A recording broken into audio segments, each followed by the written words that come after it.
Jangan lupa untuk subscribe dan nyalakan lonceng notifikasinya. Pemirsa, dinamika politik jelang Pilpres 2024 terus bergulir. Peta koalisi dan capres-cawapres yang akan diusung di 2024 masih sangat cair. Kami ajak Anda untuk melihat poros-poros koalisi apa saja yang bisa terbentuk jelang Pilpres 2024. Ada rekan Anggi Hasibuan yang akan mengulasnya untuk Anda. Silakan Anggi.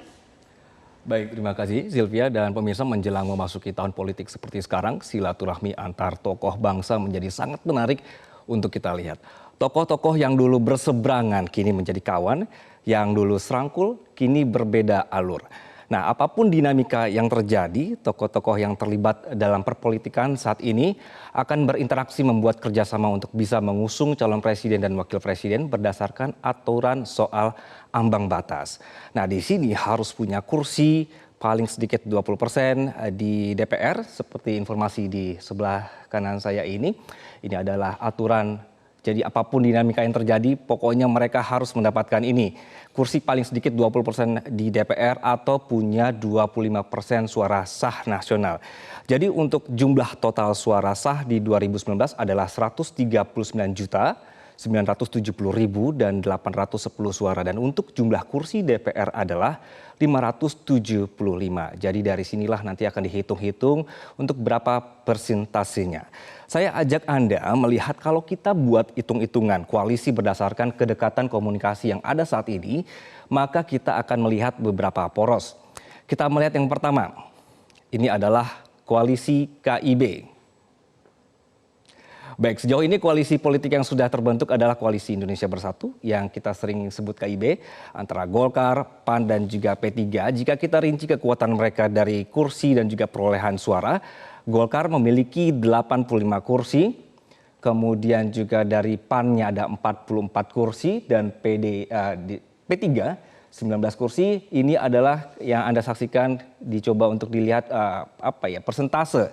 Jika misalnya dari kursi Golkar itu adalah 14,78, kemudian PAN-nya adalah 7,6 dan P3 3,3, total maka ada 26,8 atau juga 148 kursi.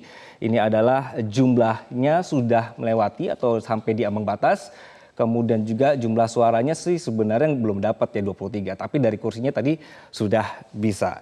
Baik, kemudian pertanyaannya adalah jika mereka ini berkoalisi, siapa capresnya? Ini ya, dari koalisi ini kalau sudah memenuhi ambang batas, siapa yang mau diusung?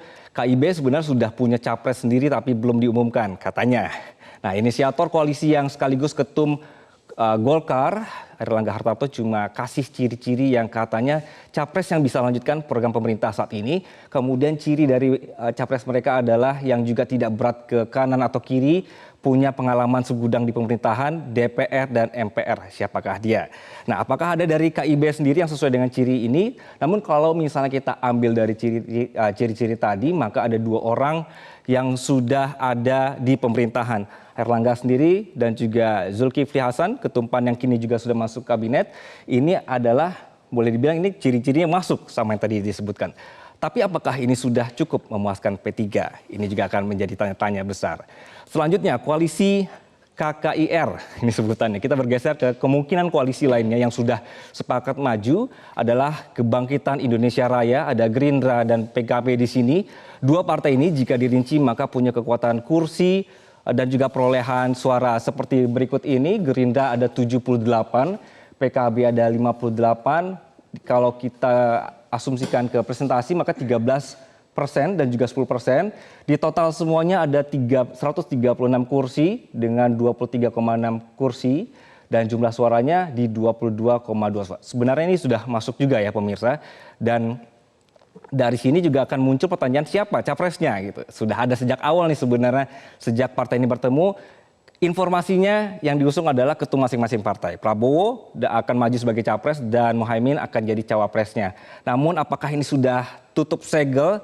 Bisa saja kemungkinan lainnya karena sampai sekarang masih ada komunikasi politik dengan partai lain. Kita bergeser ke koalisi. Ini belum ada namanya, cuma karena sering bertemu di Gondang Dia. Ini adalah koalisi Gondang Dia. Kalau misalnya kita andaikan ya dari komunikasi yang terjalin sekarang, Nasdem, Demokrat, dan PKS totalnya ada 163 kursi atau 28,5. Jumlah suaranya juga sudah di 25 Ini sudah mencukupi semuanya. Siapakah capres yang diusung dari poros ini? Nah, dari Rakernas Partai Nasdem muncullah 3 nama yang akan diusung menjadi capres. Nama-nama ini kemudian juga menarik partai lain maksud kami yang juga memiliki visi dan merasa cocok dengan nama-nama yang diusung oleh Nasdem. Ada Ganjar Pranowo, ada Anies Baswedan, dan juga ada Andika Perkasa. Ini juga yang muncul dari usulan DPW Nasdem. Kita lanjut, poros terakhir yang misalnya kita melihat apabila mungkin gitu ya, adalah poros PDIP yang bisa maju sendiri seandainya benar-benar poros ini terbentuk. Dari jumlah kursi dan juga perolehan suara dari pemilu sebelumnya, partai ini bisa mengusung calonnya sendiri tanpa koalisi dengan rincian suara dan kursi seperti ini. Ada 128 kursi dan juga di suaranya adalah di 27 juta atau sekitar 19,3%. Siapa capresnya? Nah, inilah yang kemudian selalu menjadi perbincangan karena Puan Maharani ingin maju, namun nama Ganjar lebih mentereng atau populer, selalu berada di posisi atas dalam berbagai survei. Namun bisa saja utak-atiknya karena poros ini bisa maju sendiri, mereka berdua ini bisa dipasangkan langsung sebagai pasangan capres-cawapres. Jadi manuver-manuver politik ini akan menarik sekali untuk terus kita pantau. Semua masih cair, semua masih mungkin, kejutan demi kejutan, agar utak-atik capres-cawapres andalan dari masing-masing poros ini bisa mengikat hati pemilih. Demikian untuk utak-atik capres Prime Time News, saya kembalikan ke Zilvia Iskandar. Silakan Zil. Baik, terima kasih Anggi Hasibuan. Pemirsa